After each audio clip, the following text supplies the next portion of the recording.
오늘도 선하신 하나님을 의지하여 말씀 앞에 나오신 성도님들에게 하나님의 다함 없는 위로가 있기를 기원합니다.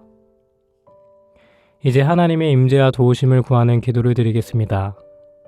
주님, 이 시간 저희가 마음을 열고 주님의 말씀 앞에 머뭅니다.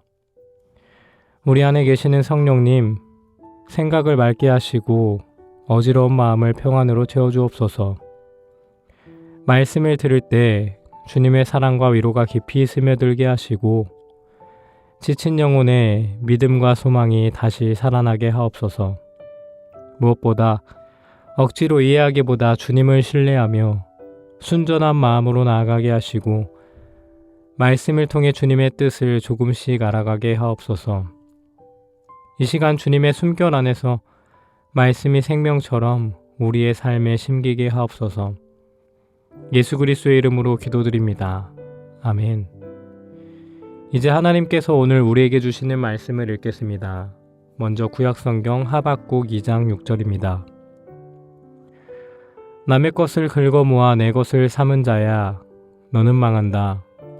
내가 언제까지 그럴 것이냐. 다음으로는 신약성경 누가복음 16장 10절입니다.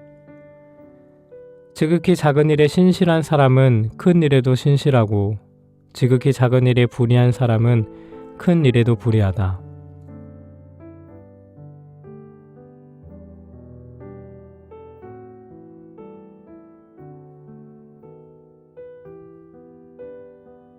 이번에는 순서를 바꾸어서 다시 한번 읽겠습니다. 지극히 작은 일에 신실한 사람은 큰 일에도 신실하고 지극히 작은 일에 불의한 사람은 큰 일에도 불의하다. 남의 것을 긁어 모아 내 것을 삼은 자야, 너는 망한다. 내가 언제까지 그럴 것이냐. 오늘 말씀 가운데 마음에 다가와 움직이는 단어나 구절, 이미지가 있다면 그것을 떠올리시면서 기도하는 마음으로 잠시 묵상의 시간 갖도록 하겠습니다.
이 두 말씀을 함께 놓고 읽는 일이 생각보다 쉽지 않았습니다. 하박국은 너무 크고 누가복음은 너무 작아 보였기 때문입니다.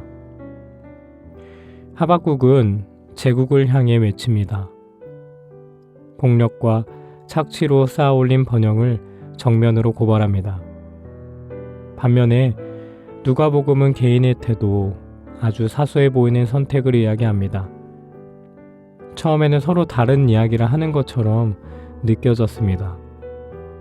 그런데 본문을 다시 조금 느리게 따라가다 보니 이 두 말씀이 전혀 다른 방향을 가리키는 것이 아니라 같은 현실을 다른 자리에서 보고 있다는 생각이 들었습니다.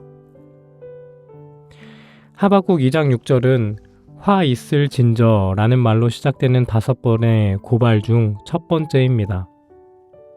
하나님은 바벨론을 향해 묻고 계십니다. 그렇게 남의 나라를 짓밟고 남의 것을 빼앗아 그 위에 자신의 안전을 쌓아 올린 삶이 과연 어디까지 갈 수 있을 것 같으냐고 말입니다. 특히 마음에 걸리는 질문은 이것입니다. 내가 언제까지 그럴 것이냐? 이 말은 한 번의 실수를 묻는 말이 아닙니다. 이미 오래 그렇게 살아왔다는 뜻입니다.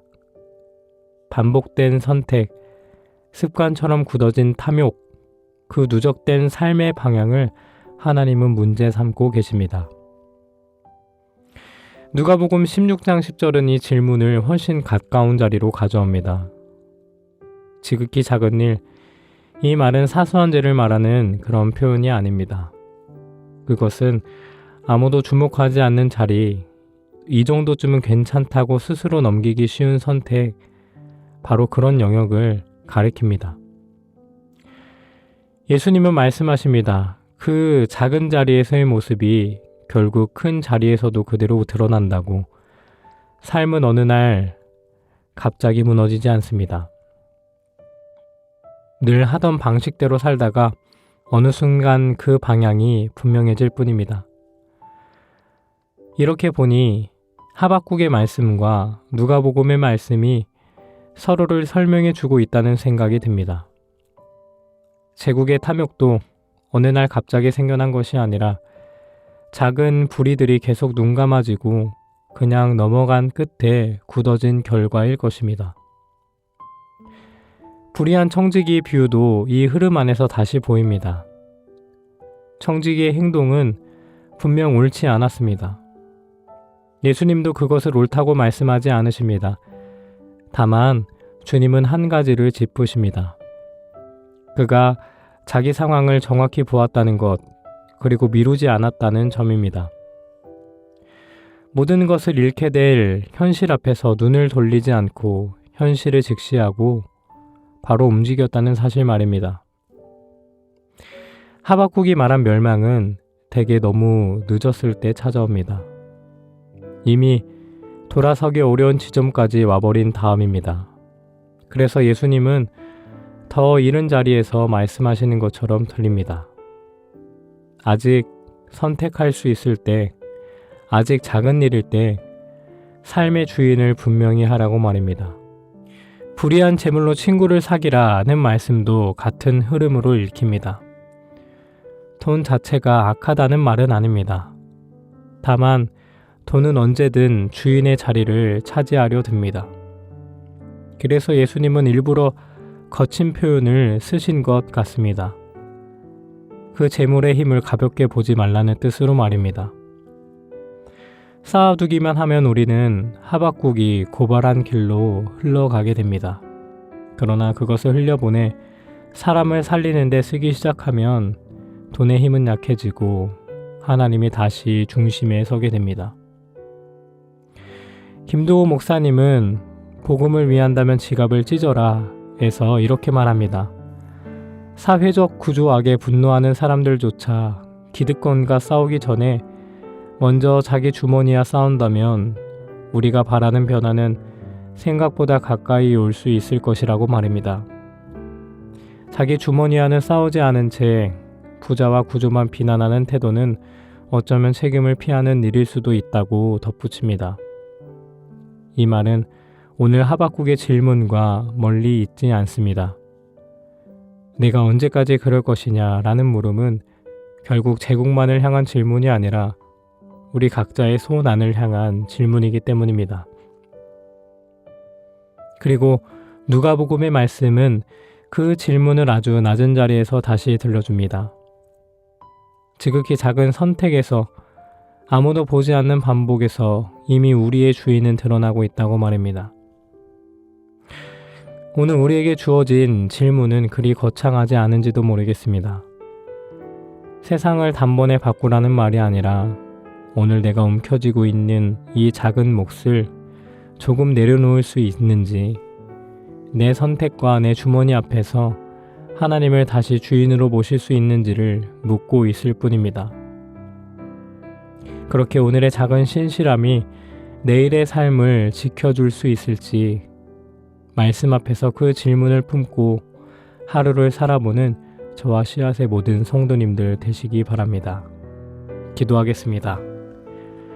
사랑의 하나님, 오늘 말씀 앞에서 우리 삶의 방향을 다시 살피게 하시니 감사합니다.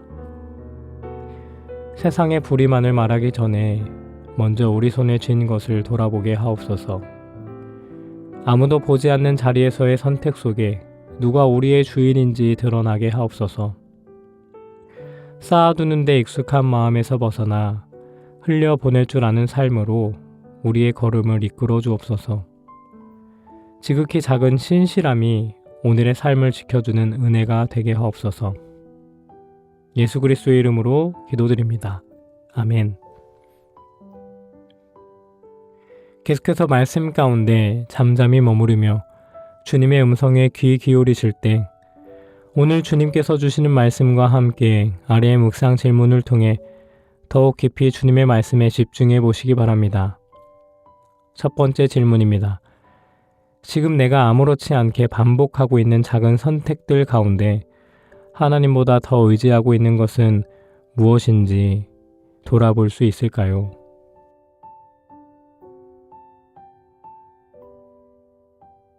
두 번째 질문입니다. 오늘 하루 내가 쌓아두는 대신 흘려보낼 수 있는 것은 무엇이며 그 선택이 내 삶의 주인을 누구로 드러내게 될까요?